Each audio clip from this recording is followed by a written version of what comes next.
बिस्मिल्लाहिर्रहमानिर्रहीम, अस्सलाम वालेकुम नाज़रीन, मैं हूं कंबर ज़ैदी। प्रोग्राम देख रहे हैं आप डिबेट एट 8। नाज़रीन, पीटीआई की ज़िलई क़यादत अब अपनी ही हुकूमत के ख़िलाफ़ जो है इल्ज़ामात लगा रही है, उस पर तहफ़्फ़ुज़ात का इज़हार कर रही है। आज पेशावर में ज़िलई क़यादत का इजलास हुआ, जिसमें उन्होंने कहा कि तरक्याती फ़ंड्स नहीं मिल रहे हैं। इसके साथ उन्होंने कहा कि जो मनसूबे हैं उनको पाए तकमील तक नहीं पहुँचाया जा रहा है। अब अपनी पार्टी के लोग अपनी हुकूमत के ख़िलाफ़ सवालात उठा रहे हैं। दूसरी जानिब पीटीआई के दीगर रहनुमा जो हैं उनकी जानिब से भी ये बात की जा रही है कि जो सियासी क़यादत है इसको तब्दील होना चाहिए। वो लोग जो मुतहर्रिक नहीं हैं उनको तब्दील करके ऐसे लोगों को लाना चाहिए जो ग्राउंड पे वर्क करें, लोगों को मुतहर्रिक करें और इमरान खान साहब की रिहाई में अपना किरदार अदा कर सकें। इमरान खान साहब के केसेस इस टाइम हमें रुके हुए नज़र आ रहे हैं अदालतों में, चूंकि कुछ मामलात ऐसे चल रहे हैं खसूसन 26वीं आईनी तरमीम के हवाले से, और फिर इमरान खान साहब से मुलाकात का सिलसिला खसूसन पॉलिटिकल क़यादत का वो भी नहीं हो रहा है। और उस पर भी जो लोग हैं, जो पीटीआई रहनुमा हैं, जो क़यादत है, वो अपने खदशात का इजहार कर रही है। इस सब पर बात करेंगे। हमारे साथ सीनियर सियासतदान फवाद चौधरी साहब मौजूद हैं। बहुत शुक्रिया फवाद चौधरी साहब हमें शो में ज्वाइन करने के लिए। पीटीआई के साथ क्या हो रहा है आज? जो है ज़िलई मकामी क़यादत जो है पेशावर की, उसने सवालात उठा दिए केपी हुकूमत पे। आमिर मुगल साहब ख़त लिख रहे हैं और वो कह रहे हैं कि वो लोग जो कि सिर्फ महज तस्वीरें खिंचाते हैं, इमरान खान की रिहाई के लिए कुछ नहीं कर रहे, उनको निकाल देना चाहिए। पीटीआई हर हमें महाज पे बड़ी डाउन दिखाई दे रही है चौधरी साहब। नहीं, डाउन तो है, खैर इसमें तो कोई दो राय नहीं है। और उसमें देखें, एक तो बड़ी सिंपल बात है कि पीटीआई की इस वक्त जो कोई अमूमी पॉलिटिक्स का सामना तो है नहीं ना। दूसरी तरफ एक बंदूक, क्वारियन, फस्तायत, बर्बरियत का सामना है। और उससे पहले आपके सामने है कि एक काडर पूरा तबाह किया गया तहरीक इंसाफ का। तहरीक इंसाफ का जो काडर था पूरा, वो तो इमरान खान के साथ जो लोग थे, शाह महमूद कुरैशी हों, परवेज खटक हों, असद उमर हों, इमरान इस्माइल हों, अली जैदी हों, मैं हूं, और बड़े लोग होंगे, बेशुमार लोग। जिस तरह से उन लोगों को जबरदस्ती पीटीआई से अलहदा किया गया, उन्हें जो है फैमिलीज को थ्रेटन जिस तरह आपके सामने, उसके बाद जाहिर है वो काडर मौजूद नहीं है। और जो लोग मौजूद हैं वो कारकुनों को नहीं जानते। ये सारे लोग तो 9 मई के बाद आए ना, तो उसकी वजह से क़यादत का खला भी मौजूद है। और इसीलिए मैं ये समझता हूँ कि फिलहाल पार्टी को किसी और बहस में नहीं पड़ना चाहिए और सिर्फ रिलीज इमरान खान के ऊपर तवज्जो देनी चाहिए। और एक ही मोटो होना चाहिए जिसके ऊपर पूरी पार्टी जुड़ती है, और वो है कि इमरान खान को आप बाहर निकालें और इसके ऊपर उनकी फैमिली जो है उसको लीड करना चाहिए तरीके इंसाफ को, मेरी नजर में। क्योंकि बाकी किसी के साथ लोग उस तरह से जुड़ नहीं पाएंगे। तो और जिसमें आपने देखा कि जो आखिरी एफर्ट है वो बुशरा बीबी ने की थी, जो संजीदा एफर्ट है, उसके बाद हमें कोई संजीदा एफर्ट ही नजर नहीं आ रही इमरान खान को रिलीज कराने की, बाहर आने की। उसकी वजह से एक रिजेंटमेंट है, और वो जिस तरह से आपने अभी इजहार किया है वही बात है। डू यू थिंक ये कंटिन्यू रहेगी या फिर आपको ईद के बाद हालात तब्दील होते हुए नजर आ रहे हैं? देखो, अभी तक कमर कोई ऐसी बात है नहीं कि जिससे हम कहेंगे कुछ तब्दील हो जाएगा। एक ही मामला था ना कि देखिए, आप अलायंस कर पाते, अगर आप एक बड़ा अलायंस बना पाते, और अलायंस में देखिए जाहिर है पाकिस्तान में 3 ही कुव्वतें हैं जिनके पास एक स्ट्रीट मूवमेंट है। एक तहरीक इंसाफ है, एक जेयूआई है और एक वकील। अब ये तीनों को इकट्ठा करने की जो सलाहियत है वो मौजूदा लीडरशिप के पास नहीं है। आपके सामने है, आपके साथ भी मेरी पहले बात हुई, और कितने आपको मालूम है 1 साल से मैं ये कह रहा हूं कि ग्रैंड पॉलिटिकल अलायंस बनाए बगैर पीटीआई की पॉलिटिक्स को वो जो एक स्ट्रीट के ऊपर प्रेशर आना चाहिए वो नहीं आ पाएगा। लेकिन अब तो वो भी दूर होते लग रहा है, और उसकी वजह से मुझे नहीं लगता कि ईद के बाद भी अनलेस इमरान खान, तो you are absolutely clear about this fact that मौलाना आगे फ्यूचर में नहीं ज्वाइन करने जा रहे पीटीआई को? नहीं, अभी तो नहीं करने जा रहे, और अगर करेंगे भी तो देखे ना, पीटीआई का इंटरेस्ट तो ये है ना कि वो सड़कों पे साथ हो। और अगर वो सिर्फ कॉन्फ्रेंस की हद तक साथ होते हैं या डिनर की हद तक साथ होते हैं, फिर उसका फायदा तो नहीं है। फायदा तो यह है कि कॉम्प्रिहेंसिव डायलॉग के जरिए मौलाना फजलुर रहमान और इमरान खान की जो स्ट्रीट पावर है वो हुकूमत को थ्रेटन करे, उससे हुकूमत का दिल दहल जाए, तब फायदा है ना, वरना तो क्या फायदा, डिनर तो इकट्ठे कर ही सकते हैं, उसका क्या। फवाद चौधरी साहब, ये समझ में नहीं आ रही ना स्ट्रैटेजी। एक जगह आप मफाहमत की बात करते हैं, आप कहते हैं हमने एस्टैब्लिशमेंट से बात करनी है, दूसरी जगह आप फिर एस्टैब्लिशमेंट को इतनी बुरी तरीके से क्रिटिसाइज करते हैं ट्विटर हैंडल के इस्तेमाल से। तो ये करना क्या चाह रही है, इतना तजब्जुब का शिकार क्यों है? नहीं, बात यह है कि इस वक्त तो सीधी बात है, पीटीआई तो बात करना चाहती है और वो चाहते हैं कि कुछ चीज आगे बढ़े, चीजें बढ़े, लेकिन अभी एस्टैब्लिशमेंट की तरफ से कोई ऐसी बातचीत जो है वो है नहीं। और जो है भी, देखिए असल बात यह है कि मुझे और आपको, आप इत्तेफाक करेंगे मेरे साथ कि देखिए डायलॉग तो एक ही है, वो ये है कि इलेक्शन कब होना है। अब अगर इलेक्शन वो कहेंगे जो है वो 2.5 साल 3 साल दें, इमरान खान कहेंगे फौरन कराएं, अब दरमियान में कब होना है ये वो निगोशिएशन है। लेकिन इस वक्त प्रॉब्लम जो आ रही है जो वो है, ये है कि पीटीआई की कोई टीम नहीं है जो इस किस्म की निगोशिएशन हैंडल कर सके। आपके सामने मौलाना फजलुर रहमान से निगोशिएशन किस तरह खराब हुई, आपके सामने मुझे खुद खान साहब ने कहा कि मेरे पास रोज आ जाते हैं कि जी आप बनीगाला चले जाएं या फलानी जगह चले जाएं, तो मैंने जाके ये क्या करना। लेकिन अब पीटीआई की जो भी टीम है, चौधरी साहब, वहां तक तो मामला ठीक था कि इमरान खान साहब तक ये बातें पहुंचाई गई, यहां तक बात बढ़ गई थी कि बनी गाला चले जाएं, एकदम से फिर राब्ता मुनक़ता हो गया और अभी किसी भी लेवल पे आप कह रहे हैं कोई राब्ता नहीं है। तहरीक इंसाफ जबकि चाह रही है कि राब्ता हो, लेकिन हो नहीं पा रहा है। तो इसकी क्या वजूहात देखते हैं, और अगर आप ये समझते हैं कि आइंदा आने वाले दिनों में कोई राब्ता एस्टैब्लिश हो सकता है, तो आप किसको आइडेंटिफाई करते हैं कि कौन वो ज्यादा तरीके से बेहतर मामला चला सकता है? देखिए, एक तो संजीदा राब्ता अगर होना है तो उसमें तो आरिफ अलवी और शाह महमूद कुरैशी साहब जैसे लोग जो हैं उनको ही आप ला सकते हैं ना।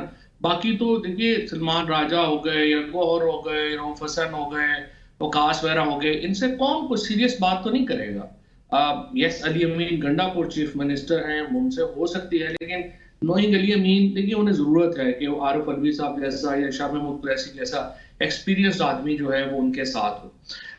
बाकी तो लोग, सच्ची बात है कि इतने सीरियस ही नहीं है कि कोई उनसे कुछ किसी किस्म की कोई बातचीत या कुछ सीरियस तरीके से कोई आगे जो है वो उनके साथ कोई चलेगा या बढ़ेगा। लिहाजा इस वक्त तो एक स्टैंड स्टिल है। देखिए, इसमें कोई शुबा ही नहीं है कि पूरा पाकिस्तान इस वक्त इमरान खान के साथ खड़ा है। इसमें कोई शुबा ही नहीं है कि इमरान खान पाकिस्तान के इस वक्त सबसे पॉपुलर लीडर है, लेकिन उस पॉपुलैरिटी को एक्शन में लाने के लिए, देखिए हम पॉलिटिशियन, यानी अगर फवाद साहब अभी एस्टैब्लिशमेंट तैयार ही नहीं है पीटीआई से बात करने के लिए। On the face of it तो यही लग रहा है ना। अगर आपने लोगों को जेलों में जिस तरीके से अभी ऑन अब्बास को उठाया गया है, जिस तरीके से जाज चौधरी साहब के ऊपर एक स्टैंड उन्होंने, despite very brave stand of chairman senate Yusuf Raza Gilani साहब के, उन्होंने नहीं प्रोड्यूस किया, जिस किस्म का एक स्टबन बिहेवियर हमें हुकूमत और एस्टैब्लिशमेंट की तरफ से नजर आ रहा है, उससे तो यही लग रहा है ना कि वो कोई बिल्कुल तैयार नहीं है किसी किस्म की बातचीत। तो सर की ये बर्फ किस तरह से पिघलेगी? मेरा ये ख्याल है कि जी आप पीटीआई को पहले तो प्रेशर बनाना पड़ेगा ना। अगर कोई प्रेशर, जैसे ये ट्रंप की जब ये अमेरिका की सबसे ये स्टेटमेंट आई है, तो उसके बाद से हुकूमत तो बहुत ही कॉन्फिडेंट हो गया कि हमें परवाह नहीं है ना, दुनिया हमारे पे कोई प्रॉब्लम है, पाकिस्तान में लोगों को मार कुट के हमने वैसे सीधा कर लिया है, तो अब हमें क्या जरूरत है। लेकिन एक मेंटल एक आप स्टेट भी तो देखें ना, तो उनका ख्याल है कि इतनी बदमाशी के साथ हमने ठीक कर लिया हर चीज, तो अब हमें क्या जरूरत है। हालांकि ये एक बिल्कुल बचकाना बात है, क्योंकि एक इवेंट होगा फिर चीजें बदल जाएंगी। ये तो इवेंट बेस्ड चीजें है ना, ट्रांजेक्शनल किस्म का आपकी सारी चीजें चल रही हैं। लेकिन पीटीआई को अपने टांगों पे खड़ा होना चाहिए और पीटीआई को बहरहाल एक बड़े अलायंस की जरूरत है, और वो अलायंस जब ये थ्रेट करेगा या पॉलिटिकल मूवमेंट का थ्रेट करेगा, फिर हुकूमत की टांगें कांपेंगी। नाज़रीन, हमने एक छोटा सा ब्रेक लेना है। We will be right back after this short break. ये अमेरिका वाली बात बड़ी इंपॉर्टेंट है, क्योंकि अमेरिका के जो कुछ लोग हैं वो कहते हैं हमारी तो डील हुई हुई है ट्रंप से और वो इमरान खान साहब की रिहाई में की अपना अदा करेंगे। इस पर बात करते हैं ब्रेक के बाद। वेलकम बैक नाज़रीन, फवाद चौधरी साहब हमारे साथ मौजूद हैं। फवाद चौधरी साहब, अमेरिका में जो पीटीआई के कुछ सपोर्टर्स हैं, जो वहाँ पे डॉक्टर्स की एसोसिएशन है, वो कहती है कि हम बड़े क्लियर हैं कि हमने जो वादे लिए हुए थे ट्रंप से, हमने वोट उनको दिया है, उनकी कैंपेन में फंड किया है, कुछ ना कुछ ज़रूर होगा। लेकिन अपेरेंटली अभी जो एक डेवलपमेंट हुई है जिसमें हमने देखा कि जिस तरह से एस्टैब्लिशमेंट और वहाँ के CIA का आपस में राब्ता हुआ, फिर दोनों का मिल के साथ आगे चलना, कॉपरेट करना टेररिज्म पे, तो ये जो डेवलपमेंट है वो हमें एस्टैब्लिशमेंट की तरफ जाती हुई दिखाई दे रही है, लेकिन इसके बरक्स अमेरिका से अलग आवाजें भी आ रही हैं। नहीं, मेरा वैसे जाती ख्याल यही है कि it's not all over yet. अभी जो पहले जब सवाल पूछा गया अभी उनके तर्जुमान से, तो आपके सामने है कि उन्होंने उसके ऊपर कोई जवाब नहीं दिया। एक्चुअली शी कुड हैव से, जिस तरह से पहले लाइन थी बाइडन के तर्जुमान की, और वो मुसलसल कह रहे थे कि जी इमरान खान का मामला पाकिस्तान का अंदरूनी मामला है और वहाँ की अदालतें और वो चीज़ें देखेंगी। लेकिन उन्होंने उस सवाल का जवाब जो है वो नहीं दिया। और जो अभी तक मेरा ख्याल है कि व्हाइट हाउस ने पाकिस्तान के वहाँ पे उन्होंने अभी एक assistant secretary of state appoint किए हैं, पॉल कपूर। वो तो पाकिस्तान के बारे में उनका सबसे बड़ा, पाकिस्तान का एज अ कंट्री तो एक अलमिया ये है कि पहले काबुल के लेंस से पाकिस्तान को देखा जा रहा था, अब दिल्ली के लेंस से पाकिस्तान को देखा जाएगा, जो एक इटसेल्फ बड़ी बुरी बात है। लेकिन बहरहाल अभी असिस्टेंट सेक्रेटरी ऑफ स्टेट जो है उन्होंने अपना उसके पाकिस्तान की पॉलिसी के ऊपर कुछ ना कुछ उन्होंने व्हाइट हाउस को इनपुट देना है, और उसके बाद एक हतमी जो भी प्रेसिडेंट ट्रंप फैसला करेंगे वो भी आना है। हो सकता है उसमें अभी एक 25 दिन या 35 दिन या 40 दिन लग जाए, लेकिन मेरे ख्याल में ये जो अभी का स्टेटमेंट है ये कोई हतमी statement means you are hopeful that कि वो जो कॉल जिसका इंतजार किया जा रहा है कि वो शायद ट्रंप साहब की कॉल आएगी, इमरान खान साहब को छोड़ दिया जाएगा, वो आनी है अभी नहीं। ऐसे शायद कॉल तो नहीं आती, कॉल के करके वो अपना कहेंगे जी छोड़ दें, ये कर दें, वो कर दें। लेकिन देखिए मेरे ख्याल में वो दोनों साइडें रखने की कोशिश करेंगे कम अज कम। वो ये नहीं करेंगे कि वो पाकिस्तान में कहेंगे एस्टैब्लिशमेंट का या हुकूमत से हम अपना जो ताल्लुक है वो भी खराब कर लेंगे और सिर्फ हम सारे अंडे जो हैं वो एक ही जगह डाल दें पीटीआई की तरफ। ये नहीं वो करेंगे। लेकिन वो ये भी नहीं करेंगे कि वो अपने वोटर्स के साथ, जैसे अभी आपने खुद कहा कि वहाँ पे जो पाक पैक है और जो डॉक्टर्स हैं सबका कहना ये है, ये भी प्रेसिडेंट ट्रंप ने अभी तक अपने जो इलेक्टोरल जो प्रोमिसेस हैं उनको भी उन्होंने कभी इग्नोर नहीं किया। सो मेरा ये ख्याल है कि द सेटलमेंट कोई इन बिटवीन बात जो है वो करेगी। अमेरिका को देखें, आप इनकार करने की पोजीशन में नहीं है, सीधी बात है। अमेरिका ने पाकिस्तान के बारे में अगर वो फैसला किया और जो प्रेसिडेंट ट्रंप का अभी तक का रिकॉर्ड है वो इम्प्लीमेंट करेगा। ये पहले वाला हाल तो है नहीं। वो तो आपने देख ही लिया है कनाडा के साथ क्या हुआ है, वो आपने देख ही लिया है ज़ेलेंस्की के साथ क्या हुआ है। तो इस वक्त की जो इंतजामिया है, मुझे लगता है कि इस वक्त दोनों ही पार्टियां जो है वो कंफ्यूज हैं कि वहाँ करेंगे क्या। चौधरी साहब, इमरान खान साहब के केसेस जो हैं बड़े स्टैंड स्टिल पे हैं, कोई उनमें आगे प्रोग्रेस नहीं हो रही, कोई केस लगाया नहीं जा रहा। खसूसन 26वीं आईनी तरमीम के बाद से एक बिल्कुल ही भट्टा बैठ गया। तो डू यू थिंक कि वो जो रिलीफ अदालतों से दरकार है वो आगे मिल सकेगा, या वो आपको खाम ख्याली लग रही है? मैं तो शुरू से बता रहा हूँ कि देखिए इमरान खान को अपने केसेस की वजह से तो जेल में नहीं है, वो अपनी सियासत की वजह से जेल में है। और जो अदालतें हैं हमारी, उनमें तो कभी ये कैपेसिटी नहीं रही। इन्होंने तो जुल्फकार अली भुट्टो जैसे आदमी को फांसी लगा दी थी, क्योंकि सियासत जो थी उस वक्त की वो इजाजत ही नहीं दे रही थी भुट्टो को। तो जहां तो जो जजेस बैठे हुए हैं, आपसे ज्यादा आप उन लोगों में हैं जिन्होंने जो इच्ची बिच्ची जानते हैं जुडिशरी की। अब इन जजेस के साथ कोई उम्मीद करना कि ये कोई अपने तनख्वाह को छोड़ देंगे, अपनी मुराहत को छोड़ देंगे और बड़े क्वाइन के साथ खड़े हो जाएंगे, ऐसा कोई हादसा होने का कोई इम्कान नहीं है। लिहाजा ये जो आई मस्ट से जो चंद जजेस जिन्होंने स्टैंड भी लिया है, उनका जो हशर हुआ है, उसके बाद और भी लोग जो है वो डर गए होंगे या करेंगे। लेकिन एक लम्हा होता है कौमों की जिंदगी में, और जुडिशरी डेफिनेटली कोई इतना बड़ा ये है कि वो पॉलिटिकल मूवमेंट्स को कंट्रोल नहीं किया करती, वो अवाम ने कंट्रोल करनी है। और आपको पाकिस्तान तहरीक इंसाफ का जो फर्ज है वो ये है कि वो पॉलिटिक्स को वापस अवाम में लेके जाए, उसको ट्रंप से, जजों से निकाले और अवाम में लेके जाए। तो यानी चौधरी साहब, अगर हम ओवरऑल पिक्चर को देखें तो एस्टैब्लिशमेंट बात करने को तैयार नहीं है, जुडिशरी राइट नाउ आप कह रहे हैं कि उनसे कोई रिलीफ नहीं मिल सकता, क़यादत जो है हमें वो उस तरह से अहल नज़र नहीं आ रही है, तो फिर किस तरह से इमरान खान साहब को निकालेंगे सर? देखिए, हुकूमत ने तो अपने बोझ में जाना है, उन्होंने कोई इमरान खान ने तो नहीं भेजना। दूसरी, आप इस वक्त हालात ये देख लेना कि पाकिस्तान में इस वक्त जो आपकी सियासी हालात हैं, आपके जो समाजी हालात हैं, आपकी जो इकोनॉमी जो है, हुकूमत में मसलन अभी आप देख लें कि पाकिस्तान किस तरह किधर खड़ा है। अभी 2 दिन पहले अरब ममालिक ने अपना प्लान अनाउंस किया है गजा को लेके। पाकिस्तान को किसी ने बुला के पूछा भी नहीं उसमें कि आप दूसरी बड़ी दुनिया की ममलिकत हैं, आपका क्या ख्याल है, क्यों, आपकी क्या ओपिनियन है। आप अभी तक किसी ईयू के मुल्क ने, किसी दूसरे जो जमहूरी मुल्क है, किसी ने कॉल तक नहीं की कभी शहबाज शरीफ साहब को। और इस वक्त जो आपकी तन्हाई है, आपकी जो एक मुआशी हालत है, हुकूमत तो अपने बोझ के नीचे दबी हुई है। हुकूमत को जाने में पीटीआई का इशू नहीं है, पीटीआई का इशू ये है कि उनको अपनी, मैंने तो खान साहब को कहा है, सच्ची बात यह है कि हम एक ही बुजदार को रो रहे थे, आपने को 10 बुजदार हमारे सर पे मुसल्लत कर दिए हैं। आप जब तक इनसे जान ना छुड़ाएं और आप अपनी जो मसाल के तौर के ऊपर आप देखें ना, शाह महमूद कुरैशी है, महमूद रशीद है, एजाज चौधरी है, यास्मीन राशिद है, उमर चीमा है, इनकी क्या पोजीशन है पार्टी में? मुझे आप बताइए, कभी इस लीडरशिप ने उनको जाके पूछा भी है कि आपकी क्या ओपिनियन है, क्या करना चाहिए हमारी? तो सर ये जो लीडरशिप अभी जाती है जेल में जाके खान साहब के साथ क्या करती है? उनको परफॉर्मेंस नहीं बताती, किस तरह से छुपाती, होता क्या है? आप तो जाते रहते हैं, हमें बता दें अंदर की बात पर। नहीं, मैंने तो जब भी देखा है यही देखा है कि फलाना भी जो गद्दार है इसको भी हमें निकाल देना चाहिए, फलाने को भी निकाल देना चाहिए। यानी जो आखिरी लिस्ट गई उसमें मैं आपको सेफली बता सकता हूं कि 18 एमएनएस को इन्होंने कहा कि आप एक्सपल्स कर दें, और 6 या 7 सेनेटर्स को जो है उनसे इस्तीफा दे लेने चाहिए।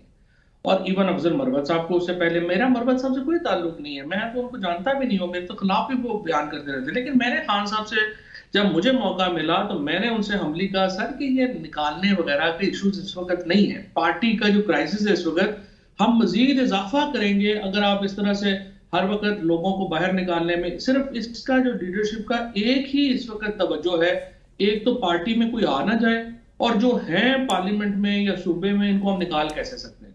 क्योंकि देखिए ना, 2 ही तरीके हैं ना ऊपर होने के, या तो आप अपनी कारकर्दगी भी ऊपर होंगे, या फिर आप कोशिश करेंगे कि बाकी सारे मर जाएंगे ना, फिर मैं चौधरी होऊंगा। तो सारे ये जो 4 5 6 लोग हैं ये चाहते हैं कि बाकी सारे खत्म हो जाएंगे फिर हम चौधरी होंगे। तो देखिए किस तरह से ये पॉलिटिकल स्ट्रेटजी जो है वो काम कर सकती है।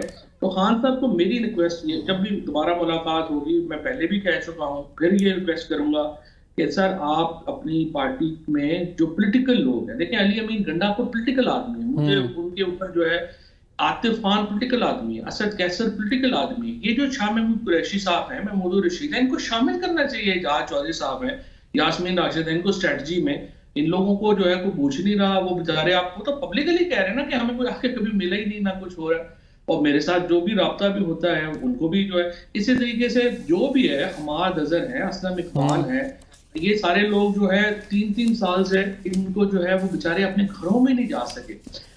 इनकी जो है वो आप, इनकी सियासत नहीं, इनकी जिंदगियां जो है वो खत्म हो गई हैं। कोई इनसे कभी किसी ने पूछा ही नहीं कि आप बताएं आपकी क्या ओपिनियन है, हमें क्या करना चाहिए, कैसे चलना चाहिए। ये तो इस तरह तो नहीं पार्टी चल सकती कि आप नौबारक लोगों को जो है वो, अब रऊफ हसन को क्या पता है कि पॉलिटिकल स्ट्रेटजी क्या होती है, सलमान राजी को क्या पता है, वो कास को क्या, वो तो जानते ही नहीं, वो तो जब से आया सीएम हाउस से निकला ही नहीं है।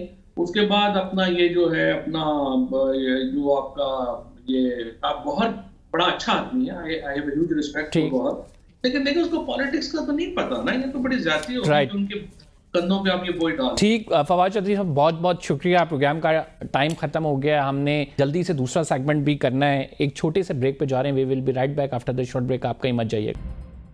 वेलकम बैक नाज़रीन, हमें ज्वाइन किया है अबूजर सलमान नियाजी साहब ने, सीनियर रहनुमा हैं, पीटीआई की लीगल टीम का हिस्सा हैं, कोर कमेटी का भी। बहुत शुक्रिया अबूजर साहब। सर क्या वजूहात हैं कि आप लोगों की अपनी क़यादत अब अपनी हुकूमत के ख़िलाफ़ जो है वो आवाज़ उठा रही है? खैबर पख्तूनख्वा की कारकर्दगी पे मकामी क़यादत ने पेशावर की अपने तहफ़्फ़ुज़ात का इजहार किया, किस तरह से उन्हें देखते हैं सर? देखें, जाहिरी बात है, हम किसी बादशाहत में या डिक्टेटरशिप में तो रहते नहीं हैं।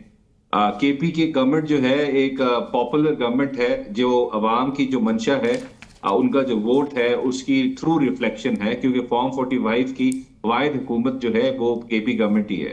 अब वहां पे अगर कोई किसी चीज से नाखुश है या किसी को लग रहा है कि यहाँ पे अकाउंटेबिलिटी नहीं हो रही, तो वहां पे फिर आवाज उठाने पे पाबंदी नहीं है, ना खामोशी है कि आप नहीं बोल सकते। आप इनफैक्ट जो चीफ मिनिस्टर है उसको भी सवाल कर सकते हैं, उसको भी क्रिटिसाइज कर सकते हैं यही जो कॉन्सेप्ट है एक जमहूरी हुकूमत का होता है, वहां पे सवाल जवाब होते हैं, वहां पे डिसेंट भी होता है, डिसएग्रीमेंट भी होता है। अब यहाँ पे मरियम नवाज शरीफ साहिबा के खिलाफ तो उनकी हुकूमत में लोग या पार्टी के लोग तो आवाज नहीं उठा सकते, क्योंकि डायनेस्टी है, एक बादशाहत का निजाम है। यही वजह है कि केपी गवर्नमेंट है, जिसने अब सवाल उठाना जरूर उठाए, इसमें हम किसी को रोक तो नहीं सकते अगर कोई नाखुश है या किसी को किसी चीज से कोई मसला है तो। सर तीसरा टेन्योर है आपका, 2009 से सेफ सिटी प्रोजेक्ट है, वो कहते हैं अभी तक इम्प्लीमेंट नहीं हुआ। सूबे में सीवरेज के निज़ाम पे सवालात उठा रहे हैं, खसूसी पेशावर जो कि राइट नाउ कैपिटल है, और उसको इसके साथ साथ वो ये भी कहते हैं कि तरक्याती तमाम काम रुके हुए हैं। तो क्या कर रही है सर वहां की हुकूमत?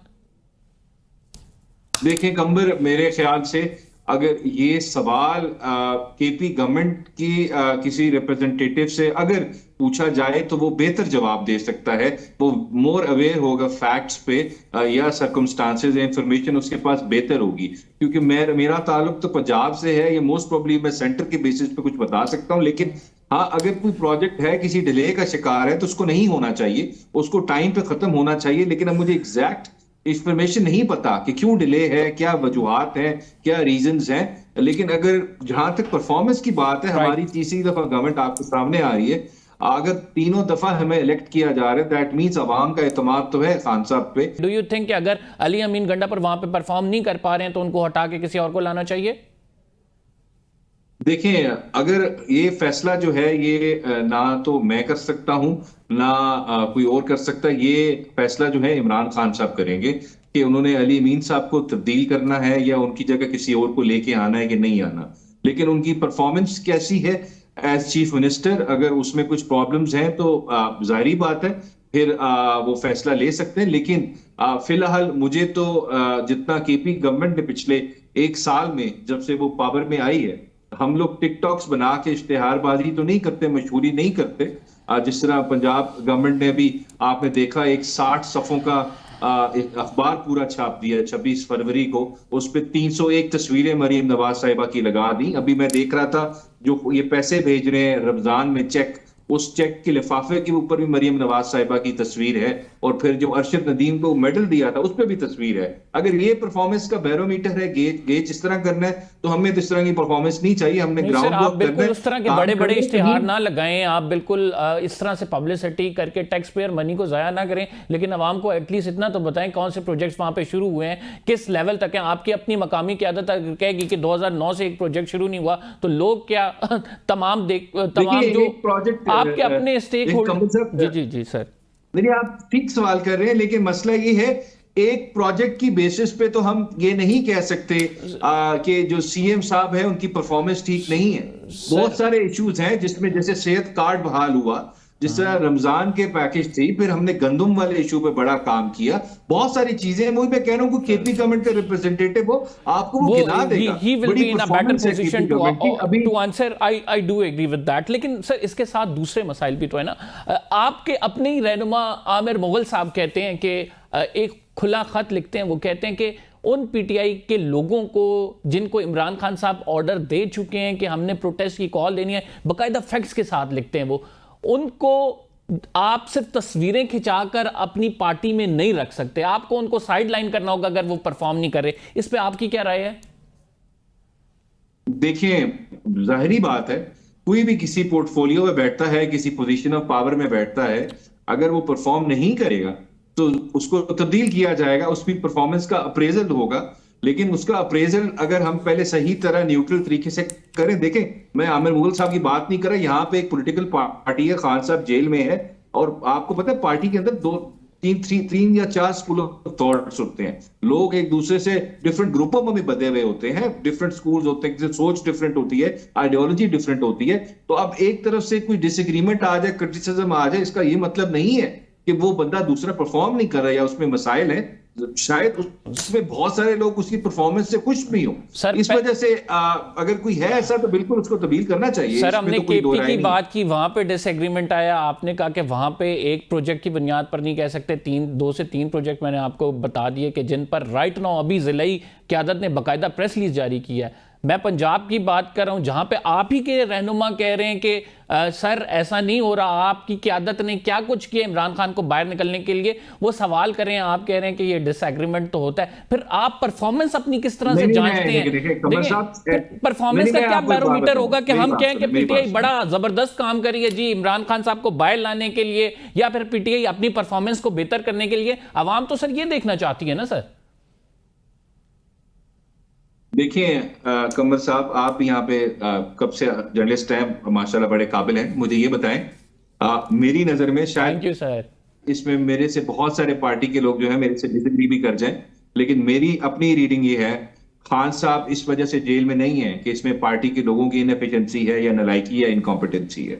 खान साहब इस वजह से जेल में है कि इस मुल्क के judicial, political, parliamentary, electoral process के अंदर एस्टैब्लिशमेंट की इंटरफेरेंस है, और वो इंटरफेरेंस रुकने का नाम नहीं ले रही। इस मुल्क की जुडिशरी जो है, पहले 26वीं आईनी तरमीम से पहले आजाद जो थोड़ी बहुत थी उसमें इनफॉर्मल इंटरफेरेंस होती थी, किसी के रिश्तेदार को अगवा कर लिया, किसी को करंट लगा लिया, अब वो तो खत्म हो गई। लेकिन अब फॉर्मल इंटरफेरेंस हो गई है, जो लीगल चैनल के थ्रू उन्होंने आनी तरमीम करके कर दी है। जुडिशरी आजाद फैसले नहीं कर पा रही। एग्जीक्यूटिव प्रोसेस जो है, डीसी हो गया, एसपी हो गया, ये सारे ताबे हैं एस्टैब्लिशमेंट के, उसके हिसाब से चल रहे हैं। तो ये आजादी जो खान साहब की है, इसमें सलमान राजा साहब की नालायकी नहीं है, मैं अभी कह रहा हूं, और किसी लीडर की नहीं है। ये आप देखें, एलिफेंट इन द रूम है, उसका नाम लें कि एस्टैब्लिशमेंट इंटरफेयर कर रही है, जो अडयाला जेल को भी चला रही है, जो उनकी मर्जी से चल रहा है। सुप्रीटेंडेंट खुद वहां पे एक प्रिजनर है, और साथ इस मुल्क का जो चीफ जस्टिस है वो भी बेबस है, उसको लगता है किसी ने काबू कर लिया है। एक तरफ आप एस्टैब्लिशमेंट से बात करने की कोशिश करते हैं, दूसरी तरफ उसी एस्टैब्लिशमेंट के खिलाफ, उन्हीं के जो रुए रवा हैं उनके खिलाफ आपके ट्विटर अकाउंट से सख्त जबान इस्तेमाल की जाती है। तो सर ये क्या पॉलिसी है? क्या आप लोग मफाहमत चाहते हैं, मजामत चाहते हैं? आप खुद इस बात में क्लियर नहीं है? नहीं, मैं बिल्कुल क्लियर हूं, इमरान खान साहब भी क्लियर है। मुझे सिर्फ टाइम देना, मेरी बात सुन ले, मैं कह रखा हूं आपको। एस्टैब्लिशमेंट से बातचीत करने का मतलब क्या है, जरा मैं थोड़ा क्लियर कर दूं। एस्टैब्लिशमेंट से बातचीत करने का मतलब यह है कि भाई आपका आईने पाकिस्तान के तहत एक रोल है, एक मैंडेट है। आप उस रोल के अंदर रह के जो आपकी जगह है, दैट इज बॉर्डर्स, वहां पे रहें, वहां पे काम करें। लेकिन आप इस मुल्क के पॉलिटिकल प्रोसेस में इंटरफेयर नहीं कर सकते, क्योंकि कॉन्स्टिट्यूशन आपको मना करता है। अगर आप वो काम करते रहेंगे तो ना इस मुल्क के मसलों ने सॉल्व होना है, ना इमरान खान साहब ने भी बाहर नहीं आना, क्योंकि आपने जुडिशरी पे कब्जा कर हुआ। कभी आप जजेस को आजाद कर दें, उनको आजादाना फैसले करने दें, आप पुलिस को आजाद कर दें, उनको आजाद फैसले करने दें। खान साहब दो दिन में जेल से बाहर आ जाएंगे। बात करने का मतलब ये नहीं कि हमें फेवर्स दें, हमें जद्दा भेज दें, हमें एवनफील्ड भेज दें जी, हमें 50 रुपए के स्टाम्प पेपर पे बाहर भेज दें। भाई बात करने का मकसद ये है, इंटरफेयर नहीं करे, हम आजाद खुद हो जाएंगे। हमारी अवाम आजाद करेगी, उसका मुल्क का कानून आजाद करेगा, आइन आजाद करेगा। ये बात है एस्टैब्लिशमेंट। जहां तक ट्विटर की बात है, देखिए ट्विटर ने क्या गलत बात की, सारी ट्वीट्स निकाले खान साहब की अभी तक जितनी भी हैं, उसमें एक चीज फैक्चुअली अगर इनकरेक्ट हो, मेरा नाम आप बदल दें। उसमें जो 1971 की बात होती है वो सच है। हमूदुर्रहमान कमीशन इज अ रियलिटी, वो कुछ झूठ नहीं है, वो कोई अपने से बनाई हुई चीज नहीं है। एक रिपोर्ट है sitting chief justice of Pakistan की जिस वक्त थे, उसमें उसकी बात करना अगर गद्दारी है तो फिर गद्दारी है। और ये एंटी एस्टैब्लिशमेंट कुछ नहीं होता, बात होती है बीइंग प्रो कॉन्स्टिट्यूशन। अगर आप आइन के ऊपर अमल दरामद की बात करें और कहें कि एस्टैब्लिशमेंट इंटरफेयर ना करे, तो ये कोई एंटी एस्टैब्लिशमेंट बात नहीं है। ये pro constitution, pro democracy, pro fundamental rights और प्रो रूल ऑफ लॉ की बात हो रही है। सो ये इस तरह की कोई कंफ्यूजन नहीं है। हम सिर्फ यही चाहते हैं एस्टैब्लिशमेंट अपना रोल अदा करे, जो उनका कानून तो आर्मी चीफ को खत लिख के कहना कि आप इस तमाम मामले में जो है अपना रोल प्ले करें, उनका तो कॉन्स्टिट्यूशनली रोल ही नहीं बनता। जी हाँ, नहीं, अपना रोल क्या प्ले करें? जो आपका रोल है आइन के अंदर, कॉन्स्टिट्यूशन के अंदर आपका रोल है, that is not interfering in the political and the judicial process of the country. तो that is a solution, eternal solution to the problems of Pakistan. इतनी सी बात है। चले, आप उन्हें कह रहे हैं कि आप अपने जो है दायरा कार जो आप लोगों की जॉब है वो करें। मैं नहीं कह रहा, हर किसी को कहना चाहिए। देखिए ये खत जी बिल्कुल, I do agree with that कि कॉन्स्टिट्यूशन में जो लिखा हुआ है उसके मुताबिक अमल होना चाहिए। Sir, talking about the legal performance of your team, किस तरह से देखते हैं इसको, किस तरह से जानते हैं? अभी बड़ा स्टक हुआ हुआ है, इमरान खान साहब के केसेस भी रुके हुए हैं। क्या कारकर्दगी आप लोगों ने एक साल में दिखाई है जिसमें आप उसका आप कहें कि ये जो तमगा है ये हमें मिलता है, हमने ये काम करके दिखाया। देखें कंबर, जो परफॉर्मेंस है लीगल टीम की, मैं लोअर कोर्ट की परफॉर्मेंस जो है ना, जो वो बंद कमरों में, अडयाला की दीवारों में रूल ऑफ लॉ को बाईपास करके, कानून को बाईपास करके फैसले होते हैं, उसको तो मैं गिनता नहीं हूं। जो अभी तक जितने केसेस नीचे से ऊपर आए हैं, हाई कोर्ट में आके फैसले हुए हैं, जब एपेलेट स्टेज पे आए हैं, जब उनकी जुडिशियल स्क्रूटनी हुई है, वो सारी हमारी लीगल टीम अभी तक जीती है। कोई ऐसा केस नहीं जो ना जीती हो। लेकिन जब इस मुल्क की ये साथ नोट कर ले, नहीं तो जो इस आपके मुल्क ख्याल की में लीगल टीम की सेटिस्फैक्टरी परफॉर्मेंस है? बहुत अच्छी परफॉर्मेंस, मैं अभी भी कहूंगा बहुत अच्छी परफॉर्मेंस है, डिस्पाइट पीटीआई के अपने लोग इस पे सवाल उठा रहे हैं, ऑल द प्रॉब्लम्स जो फेस की है, बहुत अच्छा काम तो आपकी पार्टी के लोग ही कह रहे हैं कि सर आपकी जो लीगल टीम है इसमें लूप होल्स हैं, इनको ज़्यादा तेज़ काम करना चाहिए, इनको जिस तरह से मुख्तलिफ केसेस अभी स्टक हुए हुए हैं उनके हवाले से दरखास्तें दायर करनी चाहिए, प्रेशर बनाना चाहिए, लेकिन इसमें आप लोग अभी तक कामयाब होते नजर नहीं आ रहे हैं सर। नहीं, देखिए प्रेशर तो बहुत बनाया है, जो केसेस आते हैं हम करते हैं। अभी मैं आपको बताता हूँ, मुझे आया था पार्टी की तरफ से कि हमने चैलेंज करना है, मरीम नवाज साहिबा ने जो ये अपनी पब्लिसिटी की है कि ये लीगल अनकॉन्स्टिट्यूशनल है, तो उसको चैलेंज 2 दिन के अंदर फाइल कर दिया। हमारी तरफ से परफॉर्मेंस ठीक होती है, शायद कहीं छोटी मोटी गलती हो जाती है, इंसान है, हो जाती है, 100% परफेक्ट तो कोई नहीं होता, लेकिन उसको रेक्टिफाई कर देते हैं, आइडेंटिफाई करके। प्रॉब्लम्स होते हैं, लेकिन मैं ये नहीं कह रहा फरिश्ता तो कोई है नहीं, हमको रिवॉर्ड्स तो है नहीं कि गलती ना करें, 100% एफिशिएंसी हो जाते हैं मसले, लेकिन ओवरऑल परफॉर्मेंस सेटिस्फैक्टरी है, वो ठीक performance. Thank you very much. Abuzar Salman Niazi हमारे साथ मौजूद थे, कुछ थे उनसे करने थे, वो कह रहे हैं कि लीगल टीम की सेटिस्फैक्टरी परफॉर्मेंस है, हम बिल्कुल मुतमईन हैं, इमरान खान साहब बाहर आ जाएंगे। बहर लीगल टीम के ये दावे हैं, इनकी पार्टी के कुछ रहनुमाओं के इससे तजाद दावे हैं, वो भी हमने इनके सामने रख दिए। फिलहाल प्रोग्राम का टाइम खत्म हो गया, कंबर ज़ैदी को इजाज़त दीजिए, अगले प्रोग्राम में आपसे मुलाकात होगी। अल्लाह निगहबान।